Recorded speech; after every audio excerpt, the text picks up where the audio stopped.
Or what has been your most mind-blowing experience in Africa? My most mind-blowing experience in Africa. I remember when I used to want to become a celebrity, Yeah, right? And I used to believe in religion and all that. And I was like, I want to be a celebrity for God, but I was really just trying to boost my ego. gotcha. Then when I stopped caring about fame and when I stopped caring about fame and fortune and all those things, that's when a lot of people started showing me attention. I started getting phone calls every day, Okay. people, just really wanting to know who Reggie Haynes was. So I come to Africa. And before I even arrive, there is word circulating that there's a famous producer coming to this particular part of Africa. And I remember when people used to say, yeah, there's a famous producer around here, movie producer. And I used to look around like, who you talking about? And they were talking about me. And I had to tell people like, look, I'm not famous. Just because you see me on TV and different TV shows and you see me do my music and all that, that doesn't, and just because I had a tryout with the NFL and a contract, people automatically think that you're just famous. And I'm like, I have to shut that down. No, I'm not. But people are always going to have this perception of you no matter what you tell them, right? So I remember I was living in different parts of Malawi. This was happening when I was living in Zimbabwe too. And I used to have random people come to my house. And it used to be crazy because some of these people, like, you'll be like, hey, what's up? They'd be like, nothing. And they'll just stare at me. I remember I had to call a few of my relatives up from back home and say, what the fuck? Like, how do I beat this? And they would laugh and they say, Reggie, they're admiring you. They just stare at you because they're kind of like starstruck. And I'm like, but and they were like, no, Reggie, you are somebody. You have done a lot of phenomenal things. See, you don't look at it that way because you were raised by a mother and by a village of people in Houston, Texas, to where they taught you so much and they taught you how to always give it 100% in everything that you do to where you made it look easy. There's been so many things to where years from now, you're going to look back and say, I don't even remember doing that because you did it with ease. So these people, they're researching you. They're looking you up. You look on YouTube, your views are building up because people are recognizing who you are if they didn't know you already. So when these people, when they see you, they're starstruck. I've had people in different parts of Malawi, I'll be asleep and they would be at my window, not trying to break in or anything, but just waiting for me to wake up. There's videos online of me opening my door and you have a whole bunch of youths and a whole bunch of people, waiting for me by my door just so they could talk to me. So I get that all the time. But at the same time, I never carry myself in a way to where I'm like, yeah, I'm your guy. You better bow down to me. Absolutely not. I'm a person where I'm like, look, if there's any way that I'm spitting in here, if there's any way that I could help you, let me know. Cause that's what I'm about. We and not me. I could care less about Reggie being famous and all that stuff. Reggie being famous, that ain't gonna get us as a people no goddamn where. Reggie using his resources and using whatever he has in order to free and liberate his people, himself and his people from all forms of oppression. That's what we need Reggie for. So when it comes down to it, I can help in that way. And yes, at first I was distant when it came in regards to people admiring me that way. But then I started embracing it. And I know when I was growing up, my mom and a few other elders of mine taught me how to deal with the public, deal with media.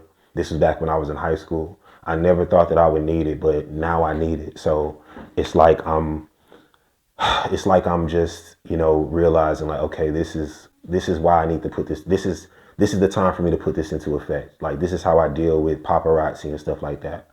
I don't even look at myself as being famous, but I know that there are people who do.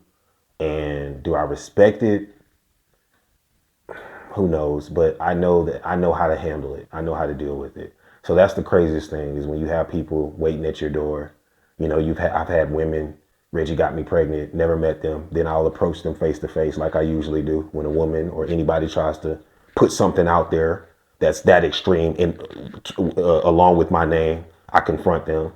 And then they would cowardly run away or get somebody as a representative to speak for them. And I say, what's up? How are we going to handle this? Because this woman's lying on me. So I could take a test right now. No, she had a dream about you guys sleeping together. Apologies. Let's just let bygones be bygones. All that bullshit.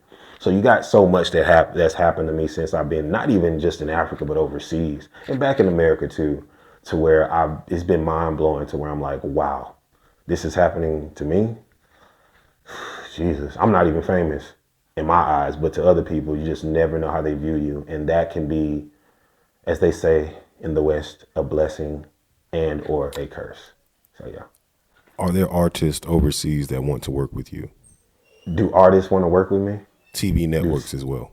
TV networks too?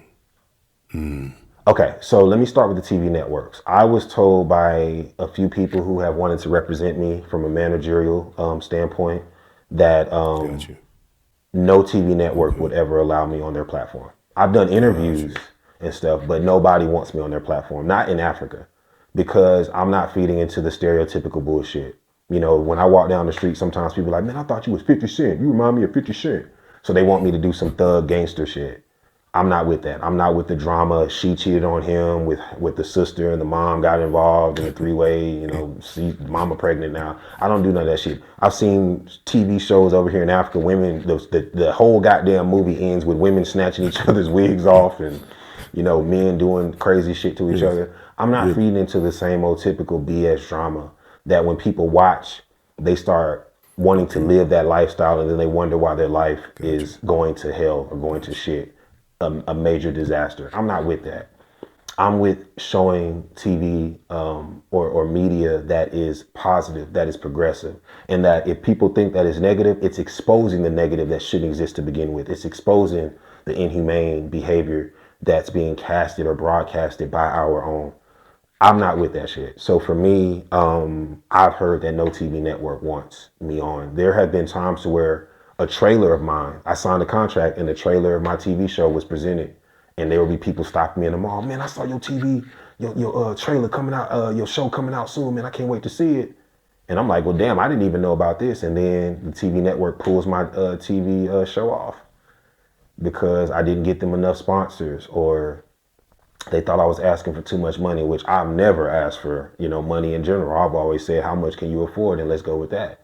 But, you know, people are always going to find ways to shut me down. And do I respect it? Hell no. But do I understand that this is how things work out here or probably anywhere else? Because in the UK, it was worse. Of course. Don't nobody want this nigga on TV. I'm a nigga to them, man. I'm less than human to them. You know, I'm supposed to be getting women pregnant, have tattoos and smoking weed and drinking all day and making gangster rap songs about killing. But I don't do that. And that pisses them off. So to them, I'm always going to be that nigga. But because I'm not meeting that criteria, it's even worse. It's crazy. So no TV network wants anything to do with me or the stuff or the series that I produce. When it comes in regards to artists, there have been a few artists who have contacted me and we get straight to work. One thing about me is when a person says they want to collaborate with me, they make their payment. We do our work together. Whether I do it at my studio or they do it we do it at theirs, and I quickly get out, in and out. You know, I don't waste any time. I'm prepared. You know, on my way to studios, I am focused. I am, ready to do what needs to be done in order to get the job done. I don't waste any time. And I noticed that there's a lot of people within our African communities who are slow. And they always say, patience, patience. No, it's a difference between patience and slow. You being patient means that when it comes in regards to a process that might take long, you have to really just ease your mind and make sure that you've done everything or you're doing everything to make sure that everything works out for the best and you're trusting the process. Slow is to where it shouldn't take this goddamn long, but you're using this whole let's be patient method in order to prolong it because either you're not prepared or either you shouldn't have got involved in this situation to begin with. So I've dealt with people like that as well. But there have been a few artists who have messaged me. I have been told many a times by many artists around Africa and by many managers, when artists start looking me up, they hear my lyrics, they hear my stuff, then they do background checks on me. They don't want to work with me because I've been told that people think I'm going to overshadow them.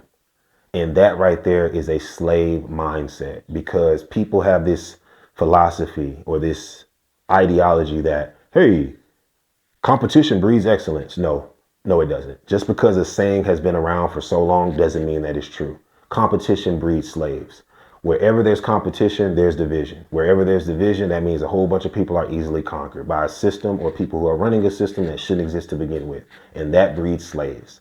And when people see me as a competition or as competition or sees me as a threat, that means that they have it in their mind that they want to appease massa and they're not going to allow this person to steal part of their massa spotlight, which I don't want no part of anyway. When I do my lyrics and I do my songs, it's about progression.